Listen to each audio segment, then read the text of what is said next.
that's when he decided to go more the entrepreneurial route than the law. And Ben's condition created, opportunity to do that. Rebuild, it'll come back even stronger. His name is Russ. He bought that mic, and now he's got a podcast show. Your family moved from Canada to the U.S. when I'm here from Ontario, and your dad changed from a law practice to an entrepreneurial path. Did a lot of that have to do with Ben or no? No, he was in family law in Canada, and Okay. that type of law, it was draining. He dealing with a lot of difficult situations where, you may not even you may even feel like you're on the wrong side of it at some Right. points. And Right. he definitely felt that and felt the pressure from that. So I think, with Ben's diagnosis and making that move over to the States and him having to make a choice on whether he was going to, go through the bar exam again Right. in the States, I think at that point he kind of felt like maybe it was a good pivot or a good time to pivot to Okay. something else. And that's when he decided to go more the entrepreneurial route than the law. Yeah, so he was ready, and Ben's condition created,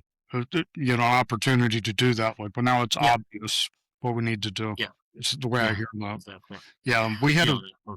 a coaching student about the same time you were in Clear Vision coaching, who was an attorney, and she was very open and honest. And I was astonished at how little money some attorneys make. You always think of attorneys are just rolling in the dough. But if you're serving like a family court attorney, or she was doing a lot of pro bono work, it's a lot of work for not a lot of money in a lot of cases. Yeah. And I think over the few years that he had built up his practice or their practice there in Canada, I think he was starting to do, a lot better than when he was starting out, which was a grind starting out in that business too.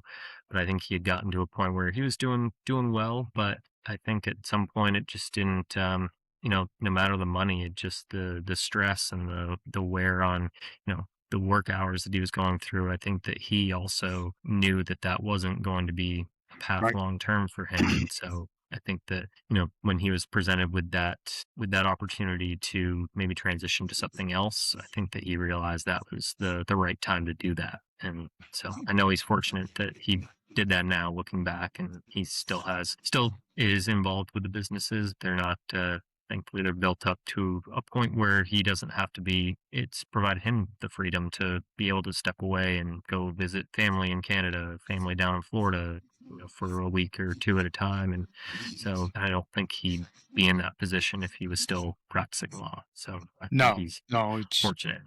right. How old are your parents? They are in their, so dad's 60, 66, mom's 71, so 60s and 70s. So Okay.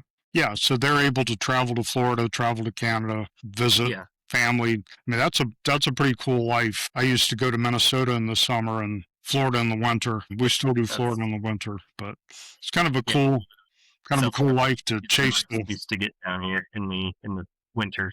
Yeah. Definitely take the opportunities to get out for a week or two or more during the winter. It's a long 5 months up there for Yeah. winter. Yeah. The Great White North is fun for a week or so, and then I'm ready to come home to Charleston. Yeah. I like getting up there during Christmas and do some skiing, and after that, I'm okay coming back down to Charleston and enjoying our 60s and 70s weather. Absolutely. So, do you still have the rental in North Carolina, the short term? Yeah, we do. We bought So that last year. Mount House, basically, right? Yeah, and that was a thing that I had. I've been writing that down for a while in terms of something that I wanted to have eventually, and I honestly didn't expect it to be as soon as it happened. But I came across actually a Craigslist real estate listing. It's probably about 4 years ago, and reached out to the guy, and he was asking a certain amount, and he had been through some hard times as well. His wife had passed away during COVID, and his son was sick and not doing well, and he was in Charlotte and wasn't getting to the house, as much as he really hadn't been there in a couple of years and didn't see him getting up there much more. And so he was interested in selling it, but ended up talking with him over the next 2.5, almost 3 years. And finally, he called me one day and was like, okay, See, I'm there's a ready to gold sell it. nugget. Brian, tag that in the podcast. It took 2.5 or 3 years Two and a half to to get a three deal done, years of just, which is really not unusual. I mean, a lot of the YouTube gurus are saying, you can make X amount of money in X days, and you can. Sometimes we do. I mean, I've done it. We definitely can. But sometimes it's follow up, follow up, follow up, follow up, follow up for 2 or 3 years and plant the yeah, seed. To the beautiful thing is when they call you yeah, because you've done good it, follow up.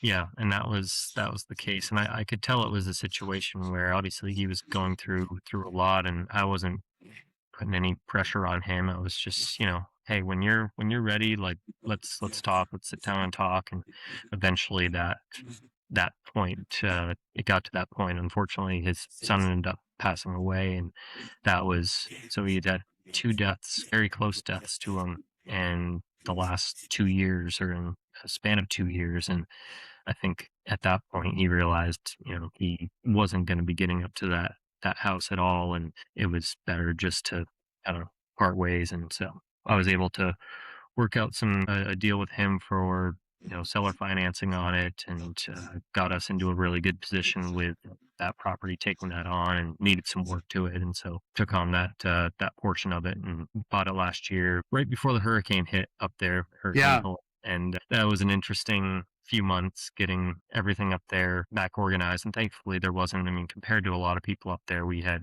minimal damage. And so we were fortunate and grateful that we didn't have flooding or anything like that to deal with. So yeah, So just thankful that it's we still it's had the it's house near is near it Lake Maggie Lure. Valley or the It's near Lake Lake Lure? Lure. It's Lake Lure. Yeah. Robertson, yeah, but Lake Lure, yeah, Lake Lure and Chimney Rock there got hit really hard, and thankfully we're about 15 minutes outside of Lake Lure, and it's up Yeah. higher, and so water wasn't an issue. The flooding wasn't an issue there, and so yeah, we ended up getting that online here earlier this year, and it's been doing really well. And that community is really strong up there, and they're Yeah. rebuilding It's a and beautiful getting the place. lake. Yeah, getting the lake back dredged, and hopefully it'll be back open next year. We'll see what that looks like, but Yeah. for right now, it's been renting out well, and we're happy with how it's performing, and know that as that community continues to rebuild, it'll come back even stronger. Yeah. My wife and I had planned our wedding to be on the Flowering Bridge That's right. on Lake Lure, and that was on November. We had it planned for November 2nd, I think. And the hurricane hit. I mean, you don't expect a hurricane to hit in the mountains. We live No. on the ocean. I mean, the ocean's right there, and the the hurricane just went right over us and pounded, the mountain valleys, and the Yeah. the mountains washed roads out completely, highways lost. And the Flowering Bridge was this really cool abandoned bridge. You're familiar with it, but it's an Mhm. abandoned bridge where the local garden club, just like every weekend, they're in there planting flowers, tending to it. And it was just this beautiful thing that we were going to use for our wedding venue. And this devastating hurricane just pounded that part of North Carolina.